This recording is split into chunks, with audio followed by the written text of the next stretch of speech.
충격적인 일이 일어났습니다. 세계의 역사책은 다시 쓰여져야 합니다. 하버드 출신의 한 언어학자의 폭탄 발언이 국제 언어학 세미나를 혼란에 빠뜨렸습니다. 단 한 문장으로 수백 년 동안 이어져 온 동아시아의 질서가 무너지고 전 세계 학계가 불확실성 속으로 빠져들었습니다. 20년간의 연구 끝에 우리가 알고 있다고 생각했던 모든 것에 도전하는 한국과 관련된 숨겨진 역사가 충격적인 진실로 밝혀졌습니다. 과연 무슨 일이 있었던 걸까요? 이 폭로가 학계에 충격파를 던지는 이유는 무엇일까요? 국제 언어학 세미나에서 모든 시선은 연단에 당당히 서 있는 중국 북경대학교의 리유 교수에게 집중되었습니다. 세계 각국의 저명한 학자들로 가득 찬 회의장은 호기심과 기대감으로 들썩이고 있었습니다. 그날의 토론 주제는 수세기 동안 광범위하게 연구되어 온 동아시아 문자 체계였습니다. 많은 학자들은 한자의 진화, 주변 문화에 미친 영향, 다양한 문자의 비교 분석 등 일반적인 논의가 있을 것으로 예상했습니다. 하지만 리유 교수가 발표한 내용은 누구도 예상하지 못했던 충격적인 주장이었고 청중들은 불신의 파문을 일으켰습니다. 그의 뒤에 있는 대형 스크린에는 도발적인 제목의 파워포인트 슬라이드가 표시되어 있었습니다. 한글의 중국 기원 조선에서 빌려온 문자, 그 문구가 허공에 떠 있는 듯했고 장내는 무거운 침묵이 감돌았습니다. 잠시 저는 제가 잘못 읽었나 싶었습니다. 하지만 아니었습니다. 분명하고 모호하지 않았습니다. 수십 년 동안 동아시아 언어를 연구해온 학자로서 저는 한글 창제에 관한 역사적 문헌을 잘 알고 있었습니다. 세계에서 가장 과학적으로 설계된 문자 체계 중 하나인 한글이 중국에서 빌려온 문자에 불과하다는 주장은 부정확할 뿐만 아니라 오해의 소지가 매우 컸습니다. 제 이름은 제임스 맥컬리 교수이며 동아시아 문자 체계를 전문으로 연구하는 언어학자입니다. 하버드 대학교에서 박사 학위를 받았으며 20년 넘게 한글의 역사, 발전, 구조를 연구하는 데 전념해 왔습니다. 제가 한글에 매료된 것은 한자와는 극명한 대조를 이루는 발음 정확성, 학습의 용이성, 논리적 구조 등 한글의 독특한 언어적 설계에서 비롯되었습니다. 수천 개의 개별 기호를 암기해야 하는 상형 문자인 한자와 달리 한글은 일반인도 쉽게 이해할 수 있도록 의도적으로 만들어진 알파벳입니다. 이는 15세기에 비할 데 없는 언어 혁신이었으며 전 세계 학자들이 오랫동안 인정해온 업적입니다. 하지만 이렇게 잘 기록된 사실에도 불구하고 리유 교수는 전문가들로 가득 찬 방 앞에 서서 역사를 다시 쓰려고 했습니다. 그의 주장은 한글이 한국에서 발원한 것이 아니라 중국 상나라의 이른바 마법의 문자에서 발전한 것이라는 것이었습니다. 또한 독자적인 문자를 개발할 지적 능력이 부족했던 조선은 명나라의 문자 체계를 빌려와 변형했을 뿐이라고 주장했습니다. 한글은 독자적인 창작물이 아니라 중국 문자의 연장선상에 있다는 의미였습니다. 그의 대담한 말을 들으면서 저는 불신과 분노가 뒤섞인 감정을 느꼈습니다. 이는 단순한 학문적 주장이 아니라 한국의 역사적, 문화적 정체성에 대한 직접적인 도전이었기 때문입니다. 한글 창제는 한국 역사에서 중요한 순간으로 고전 한자에 대한 의존에서 벗어나는 중요한 출발점이었습니다. 한글은 서민들에게 힘을 실어주고 문맹률을 해소하며 뚜렷한 국가 언어 정체성을 확립하기 위한 목적으로 고안된 문자였습니다. 이 심오한 업적이 이제 중국에서 단순히 차용한 것으로 치부되고 있다는 생각은 잘못되었을 뿐만 아니라 매우 모욕적이었습니다. 회의장을 둘러보니 다양한 반응이 있었습니다. 어떤 학자들은 호기심을 보이며 앞으로 기대어 더 많은 이야기를 듣고 싶어 했고 어떤 학자들은 회의적인 눈빛을 주고받았습니다. 하지만 무엇보다 저를 가장 당황하게 한 것은 고개를 끄덕이며 동의하는 사람들이 많다는 것이었습니다. 제가 오랫동안 존경해왔던 저명한 언어학자조차도 리유 교수의 주장이 합리적이라는 듯이 동조하는 것 같았습니다. 그들은 정말 한글의 독창성에 대한 압도적인 증거를 검토해 본 적이 없는 걸까요? 아니면 단순히 리유 교수가 말하는 권위와 자신감에 사로잡혀 있었던 것일까요? 발표를 계속할수록 그의 목소리는 점점 더 강해지고 어조는 단호해졌습니다. 조선은 항상 문화적으로나 정치적으로 중국에 종속되어 있었다고 그는 선언했습니다. 문자 체계가 이러한 역사적 관계를 반영하는 것은 당연한 일입니다. 한글이 독자적으로 창제되었다는 주장은 동아시아 역사의 현실과 모순됩니다. 저는 주먹을 불끈 쥐었습니다. 이것은 단순히 역사를 잘못 해석한 것이 아니라 진실을 완전히 왜곡한 것이었습니다. 리유 교수는 이어서 한글 글자와 한자를 나란히 놓고 그 모양을 피상적으로 비교하며 설명했습니다. 보시다시피 이 기호들은 놀라울 정도로 닮았습니다. 라고 그는 말했습니다. 한글의 자음은 고대 한문에서 한국어의 음성학적 필요에 맞게 약간 변형된 것 같다고 주장했습니다. 그의 주장은 근본적으로 결함이 있었습니다. 모양이 비슷하다고 해서 기원이 같다고 볼 수는 없습니다.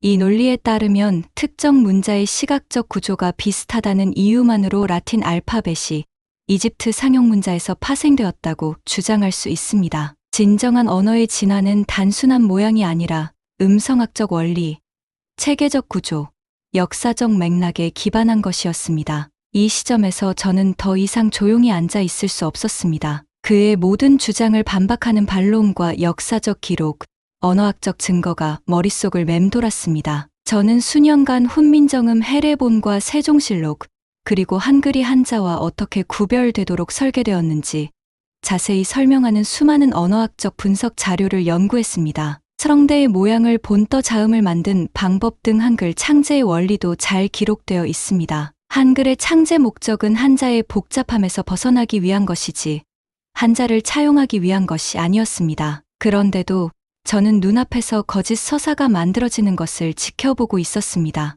더 불안한 것은 회의장 뒤편에 중국 기자들이 카메라를 들고 모든 순간을 촬영하고 있다는 사실이었습니다. 이것은 단순한 학술 토론이 아니라 행동하는 선전이었습니다. 이대로 방치하면 이러한 주장이 곧 전 세계 신문에 보도되어 대중의 인식을 형성하고 역사 인식을 바꿀 수 있습니다. 그때 저는 대응할 수밖에 없다는 것을 알았습니다. 이것은 더 이상 단순한 언어학 문제가 아니라 진실에 관한 문제였습니다. 이것은 역사 자체를 지키는 일이었습니다. 저는 그곳에 앉아 리유 교수의 주장을 들으면서 마음속 깊은 곳에서 불안감이 커지는 것을 느꼈습니다. 유명하지 않은 온라인 포럼이나 정치적 동기를 가진 기사에서 그런 주장을 접하는 것도 문제였지만 엄격한 학문적 담론과 진리 추구를 위한 국제 언어학 세미나에서 그런 주장을 듣는 것은 매우 불안한 일이었습니다. 더욱 불안한 것은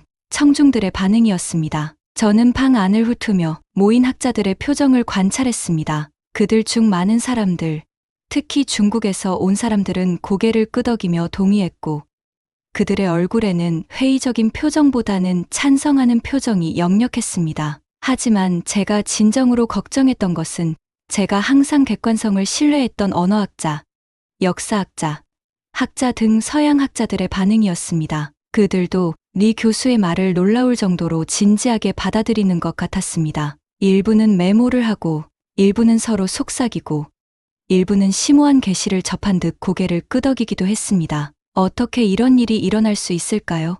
세계에서 가장 존경받는 학자들, 즉 경험적 증거에 헌신한다고 자부하는 사람들이 어떻게 기껏해야 역사적 사실을 왜곡하고 최악의 경우 노골적으로 날조한 발표에 그렇게 쉽게 흔들릴 수 있었을까요?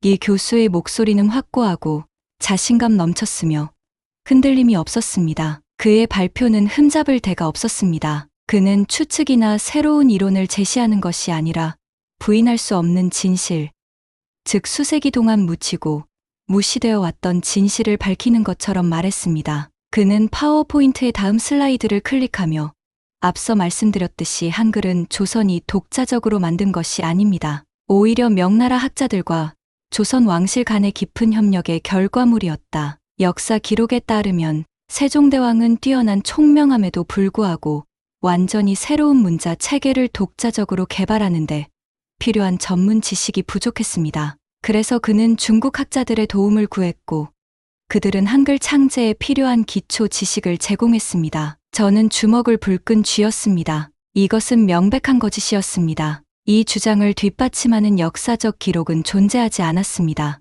한글 창제에 관한 주요 사료인 훈민정음, 해례본에는 명나라 학자들이 어떤 역할을 했다는 언급이 전혀 없습니다. 세종대왕과 집현전 학자들이 엄격한 언어학적 연구를 바탕으로 한글을 고안한 과정을 명시적으로 기술하고 있습니다. 그 과정은 체계적이고 과학적이었으며 전적으로 한국적인 것이었습니다. 그런데도 방 안은 조용했습니다. 아무도 이의를 제기하지 않았습니다. 아무도 이의를 제기하지 않았습니다. 학문적 예의였을까요? 중국인 동료들의 기분을 상하게 할까봐 두려웠을까요? 아니면 단순히 그의 주장의 모순을 인식할 만큼 충분한 조사를 하지 않았을까요?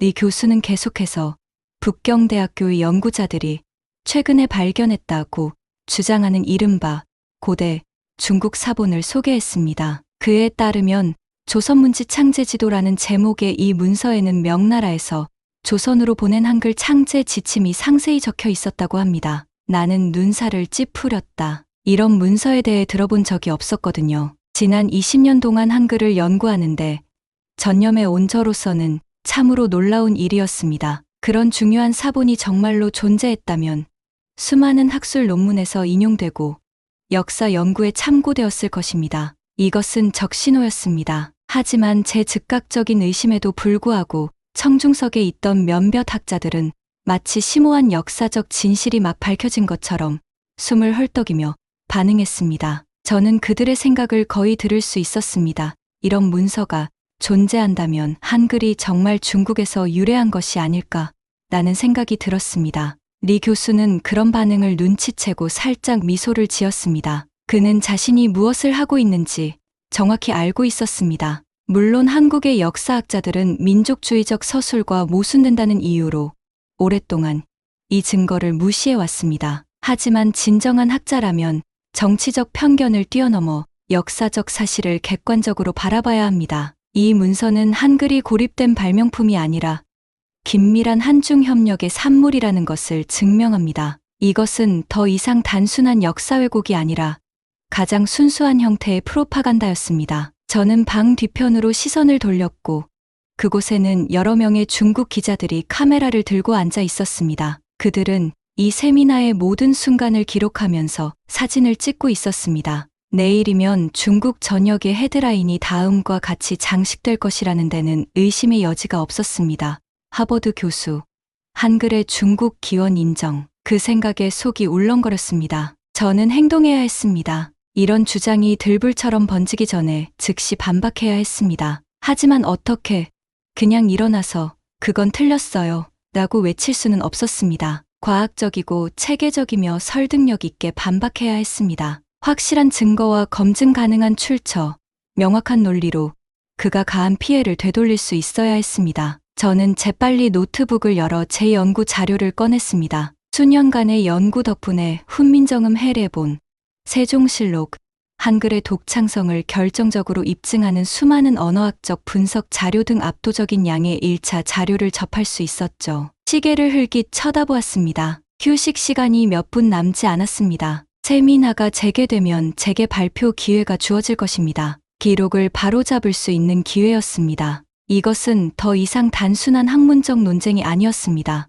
이것은 역사적 진실을 위한 싸움이었습니다. 그리고 저는 지지 않기로 결심했습니다. 리유 교수의 발표가 계속될수록 그의 자신감은 점점 커져만 갔습니다. 그는 한글 창제의 실제 역사에 익숙하지 않은 사람들을 쉽게 흔들 수 있는 확신에 찬 목소리로 이야기했습니다. 그의 말에는 권위가 느껴졌고 부인할 수 없는 역사적 사실로 제시하는 그의 주장 방식은 더욱 위험했습니다. 그는 단순한 이론을 제안하는 것이 아니라 전 세계 청중 앞에서 역사를 다시 쓰고 있었습니다. 그리고 그는 한 걸음 더 나아가 자신의 주장을 펼쳤습니다. 한글은 한자의 변형일 뿐입니다. 그는 안정적이고 흔들림 없는 목소리로 이렇게 선언했습니다. 게다가 조선은 독립된 국가가 아니었습니다. 수천 년 동안 문화적으로나 역사적으로 중국의 종속 국가로 존재했습니다. 한글 창제도 이러한 틀 안에서 이해해야 합니다. 한글은 결코 독창적인 발명품이 아니라 중국에 대한 조선의 오랜 문명적 영향력의 산물일 뿐입니다. 저는 피가 끓는 것을 느꼈습니다. 이것은 단순한 사실 왜곡이 아니라 한국의 문화적 정체성에 대한 직접적인 공격이었습니다. 저는 테이블 밑에서 주먹을 불끈 쥐며 감정을 억누르려고 애를 썼습니다. 지금은 감정적으로 대응할 때가 아니었습니다. 이런 허위 사실에 이의를 제기하려면 논리와 증거, 부인할 수 없는 학문적 엄밀성을 바탕으로 대응해야 했습니다. 제가 대답하기 전에 청중 중 누군가가 손을 들었습니다. 프랑스 출신의 언어학자인 미셸 교수였는데 그는 지금까지 비교적 중립적인 태도를 유지했습니다. 미셸 교수는 가끔씩 메모를 하며 주의 깊게 경청하고 있었지만 이 교수의 주장에 대해 아직 이의를 제기하지는 않았습니다. 하지만 이제 그녀는 말하기로 결심했습니다. 리 교수님, 안경을 고쳤으며 교수님은 한글이 한자에서 파생된 것이라고 주장하시죠. 그런데 만약 그렇다면 훈민정음 해례본의 내용은 어떻게 설명할 수 있습니까? 주요 역사적 사료인 이 문서에는 한글 창제의 과학적 원리가 명확하게 설명되어 있습니다.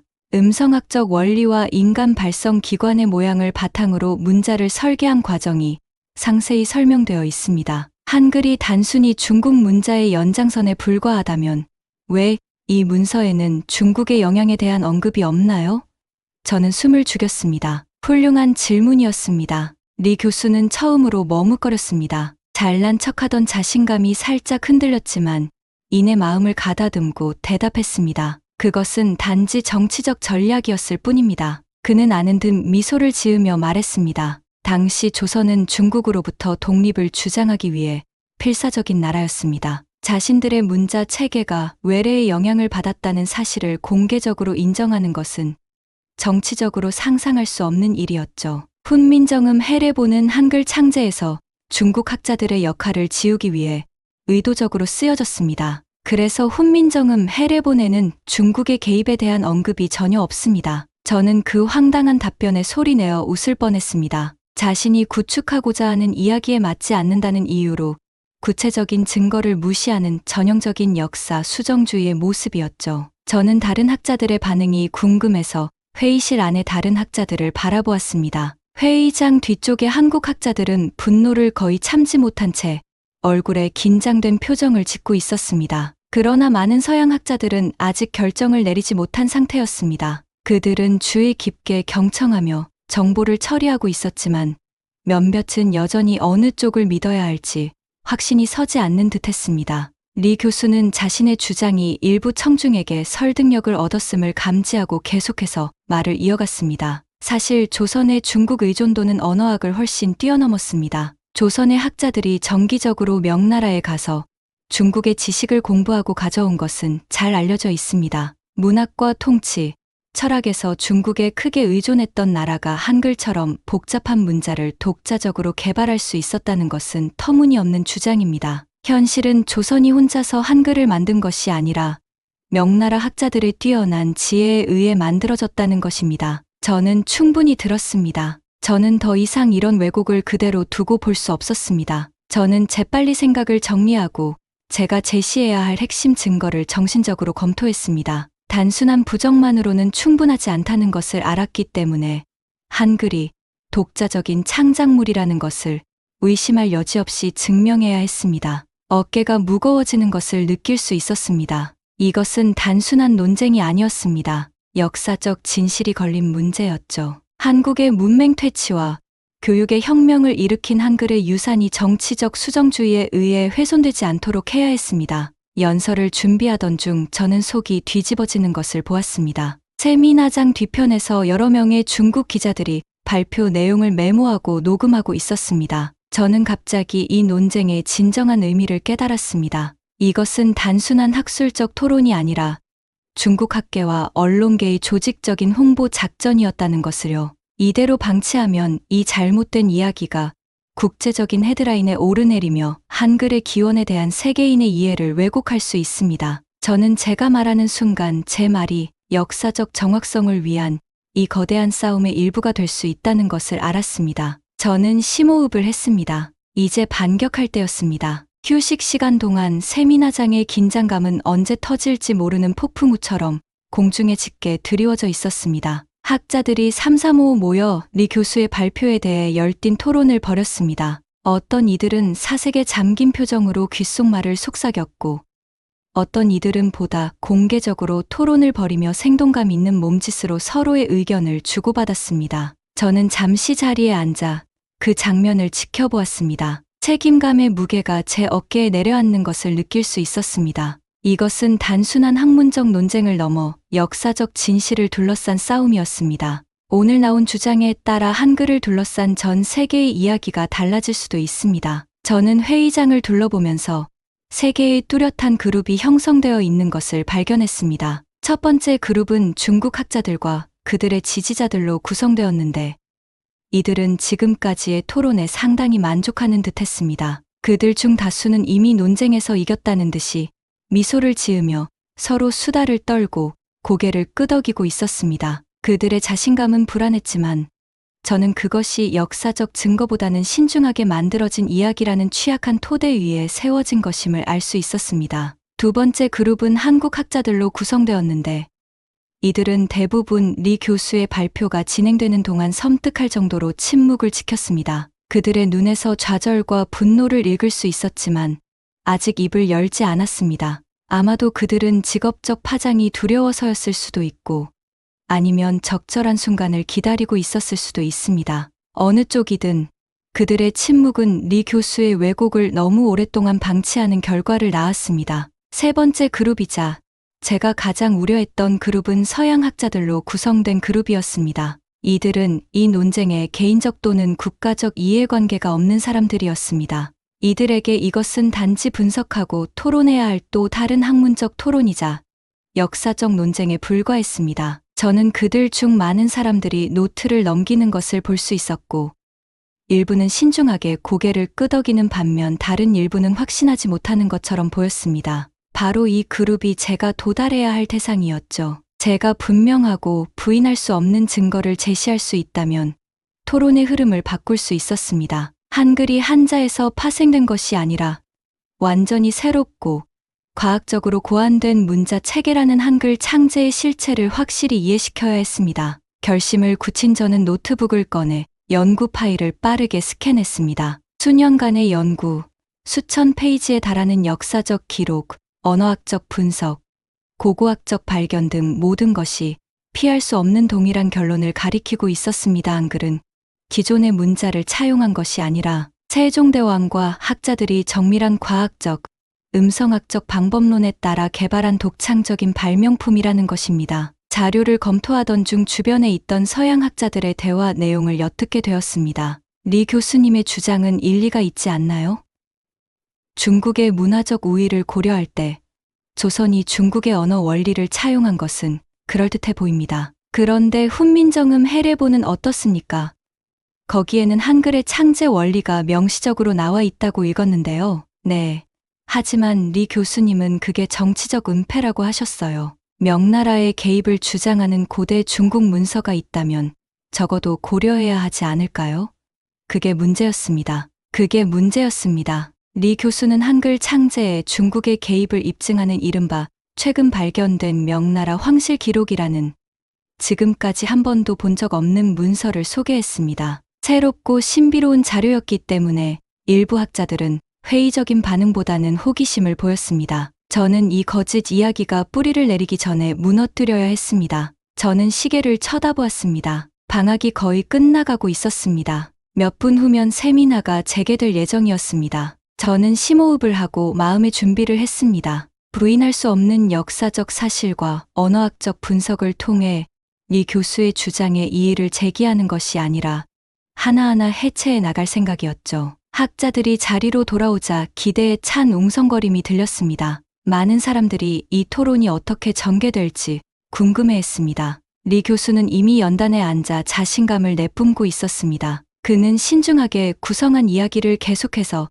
펼칠 준비가 되어 있었습니다. 하지만 그는 무언가를 과소평가하고 있었습니다. 저는 그의 왜곡된 주장을 그냥 넘어가지 않을 것입니다. 사회자가 마이크를 잡자 그는 목을 가다듬고 계속하기 전에 반론과 토론을 위해 플로어를 개방하겠습니다. 이전 발표에 대해 반론을 제기하고 싶은 학자는 지금 말씀해 주시기 바랍니다. 바로 제 차례였습니다. 저는 손을 들었습니다. 사회자가 고개를 끄덕였습니다. 맥컬리 교수님, 계속 진행하세요. 저는 자리에서 일어나 양복을 정돈하고 차분하고 신중한 걸음으로 무대를 향해 걸어갔습니다. 연단에 다가가자 수백 명의 학자들이 제 뒤를 따라오는 것이 느껴졌습니다. 일부는 흥미로워 보였고 일부는 회의적인 표정을 지었습니다. 리 교수를 비롯한 중국 학자들은 계산적인 표정으로 저를 지켜보았습니다. 저는 심호흡을 하고 목소리를 가다듬은 후 말했습니다. 안녕하세요. 저는 제임스 맥컬리 교수이고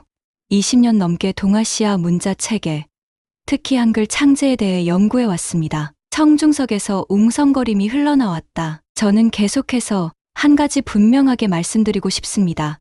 한글은 한자에서 파생된 문자가 아닙니다. 오히려 한자의 한계를 극복하기 위해 고안되었습니다. 장내 긴장감이 돌았습니다. 몇몇 학자들은 관심을 보이며 자리에 몸을 앞으로 숙였습니다. 다른 학자들은 서로 눈빛을 주고받았습니다. 리 교수는 침착함을 유지했지만 그의 눈에서 희미하게 짜증이 섞인 기색이 보였습니다. 리 교수의 주장에는 근본적인 결함이 있습니다. 제가 계속 말했습니다. 모양이 비슷하다는 것은 기원을 공유한다는 것과 같다고 가정합니다. 하지만 언어 체계는 단순히 시각적인 모양으로 정의되는 것이 아니라 그 구성 원리에 의해 정의됩니다. 그리고 한글과 한자의 구성 원리는 완전히 다릅니다. 저는 노트북을 클릭했고 제 뒤에 있는 대형 화면에 한자와 한글 글자를 나란히 비교한 그림이 나타났습니다. 저는 한자를 가리키며 이것은 각 기호가 단어나 개념을 나타내는 표의 체계입니다. 라고 말했습니다. 반면 한글은 표음 문자로 각 문자가 소리를 나타냅니다. 이 차이는 피상적인 것이 아니라 구조적이고 근본적인 것입니다. 저는 청중을 흘끗 쳐다보았습니다. 청중들이 집중하고 있었습니다. 이제 결정적인 일격을 가할 차례였습니다. 휴식 시간이 끝나고 세미나장으로 돌아왔을 때 분위기가 달라진 것을 느낄 수 있었습니다. 이전에는 없던 새로운 에너지, 즉 기대감이 공기에 가득 차 있었습니다. 이전 세션에서 여전히 자신감이 넘쳤던 중국 학자들은 팔짱을 낀 채 자신만만한 표정으로 앉아 있었습니다. 그들 중 일부는 서로 속삭이면서 메모를 주고받으며 다음 전략을 짜는 듯 했습니다. 반면 서양 학자들은 호기심과 회의가 뒤섞인 표정으로 흥미로워 보였습니다. 그들 중 일부는 리 교수의 주장에 흔들리면서도 뭔가 이상하다는 것을 알고 있었기 때문에 아직 결정을 내리지 못하고 있었습니다. 반면에 한국 학자들은 눈에 띄게 긴장한 기색이 역력했습니다. 오전 세션 내내 답답한 기색이 역력했지만 직접적인 반박은 자제하고 있었습니다. 하지만 이제 그들의 표정을 보면 누군가가 나서서 왜곡된 이야기에 이의를 제기하기를 기다리고 있다는 것을 알 수 있었습니다. 저는 그 누군가가 저여야 한다는 것을 알았습니다. 제가 자리에 앉자 사회자가 목을 가다듬고 청중을 향해 연설을 시작했습니다. 신사숙녀 여러분, 이제 리 교수의 발표를 계속 진행하겠습니다. 그 후에 플로어를 열어 추가 토론을 진행하겠습니다. 리 교수는 미소를 지으며 자리에서 일어나 연단으로 돌아갔고 이전 발표에 대한 뜨거운 반응에 기운이 난 듯했습니다. 그는 안경을 고쳐 쓰고 이미 이겼다고 믿는 듯한 표정으로 뒤에 있는 대형 스크린의 다음 슬라이드를 클릭했습니다. 굵은 글씨로 제목이 표시되어 있었습니다. 중국어 문자 체계의 확장으로서의 한글, 비교, 분석과 역사적 맥락. 리 교수는 차분하면서도 당당한 목소리로 앞서 말씀드렸듯이 한글은 독자적인 발명품이 아닙니다. 오히려 중국 언어 전통의 자연스러운 연장선상에 있습니다. 오늘 저는 문자 구조와 새로 발견된 역사적 기록을 비교 분석하는 등 이 주장을 뒷받침하는 추가적인 증거를 제시할 것입니다. 저는 테이블 밑에서 주먹을 불끈 쥐며 무슨 일이 일어날지 알고 있었어요. 리 교수가 다시 클릭을 하자 한글 문자와 다양한 고대 한자를 나란히 비교한 표가 화면에 가득 채워졌습니다. 그는 첫 번째 열을 가리켰습니다. 보시다시피 한글 자음 무은 입을 뜻하는 한자 거와 닮았다고 그는 말했다. 자음 노은 사람을 뜻하는 한자 련과 비슷하게 생겼습니다. 이 패턴은 여러 글자에 걸쳐 반복되는데 이는 한글의 문자가 기존의 중국 기호에서 파생되었음을 강력하게 시사합니다. 몇몇 서양 학자들은 신중하게 고개를 끄덕였고 다른 학자들은 일기장에 메모를 적었습니다. 뒤쪽에서 몇몇 중국 기자들이 열심히 사진을 찍고 있었는데 아마도 이 증거를 언론 채널을 통해 퍼뜨릴 준비를 하고 있는 것 같았습니다. 저는 심호흡을 했습니다. 결정적인 순간이었습니다. 저는 단호하게 행동해야 했습니다. 저는 재빨리 손을 들었습니다. 사회자가 눈치를 채고 저를 향해 고개를 끄덕였습니다. 맥컬리 교수님, 하실 말씀 있으신가요? 저는 자리에서 일어났습니다.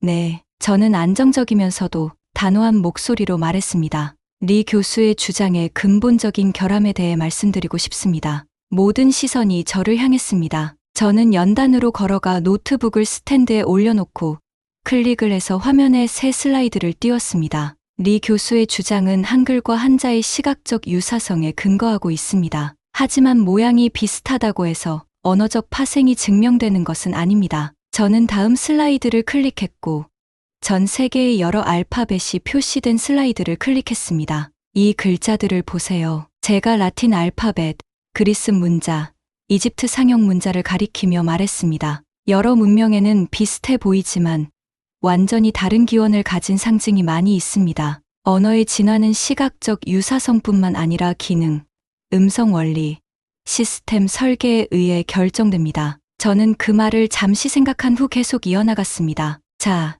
이제 한글 창제의 진정한 원리를 살펴봅시다. 저는 다음 슬라이드를 클릭했습니다. 세종대왕과 학자들이 한글의 목적과 구조를 설명한 1446년 원본 문서인 후민정음 해례본입니다. 이 문서에서 한글의 자음은 외부 문자를 차용한 것이 아니라 발성기관의 모양에 따라 설계되었음을 알 수 있습니다. 구체적인 구절을 강조했습니다. 세종대왕의 학자들은 혀, 치아, 목구멍이 어떻게 다른 소리를 내는지 관찰했습니다. 예를 들어 자음 고은 혀의 뒷부분이 입천장에 닿는 모양을 닮도록 설계했습니다. 이러한 과학적이고 음성학적인 접근 방식은 중국어 문자 디자인에서 타의 추종을 불허합니다. 저는 다시 청중에게로 돌아갔습니다. 리 교수는 조선이 한글을 창제하기 위해 명나라 학자들이 필요했다고 주장합니다. 하지만 이 주장은 면밀히 검토하면 무너집니다. 세종실록에는 한글 창제 과정에 대한 상세한 기록이 있는데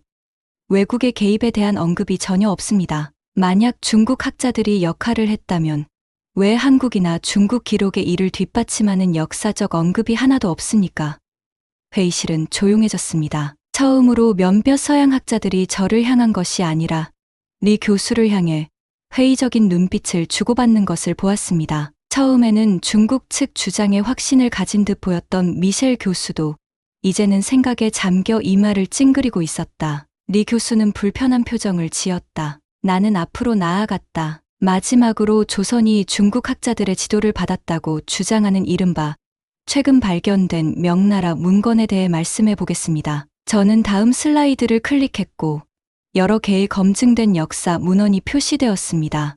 이 문서는 어떤 공인된 학술 자료에도 나오지 않습니다. 한글의 기원에 관한 어떤 공신력 있는 연구에서도 인용된 적이 없습니다. 왜 그럴까요? 그 진위 여부가 매우 의심스럽기 때문입니다. 만약 그런 문서가 존재했다면 왜 이전에는 한 번도 언급되지 않았을까요?